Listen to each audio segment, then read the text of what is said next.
what are the first labs that come to mind when you start thinking early identification? So I think standard labs that come to mind when we're thinking cardiometabolic are CMP, a lipid, and A1C. But when we're thinking about early identification in patients that we may not easily identify all the time, such as younger patients, patients with family history, those risk factors that put people at higher risk with just by virtue of being born, I think we really need to think of like the IR score, sometimes even the advanced lipid panel is what I do a lot of times, because it gives a great visual to patients that you may have not initially thought they would be at risk. It also gives you a lot of cues for you and for the patient to talk about lifestyle changes a lot earlier so that you're preventing any progression of disease. Some of those patients need to be treated a little bit more aggressively too. And so we're preventing stuff in the long term. I think that even if you're thinking like insulin resistance, it shows up 10 years a lot of times before even prediabetes shows up. We think prediabetes is like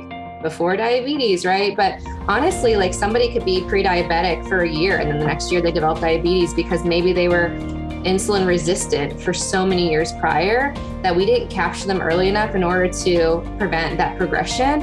And now we're chasing the disease and we're not being as beneficial to the patients. And then they're frustrated and we're frustrated.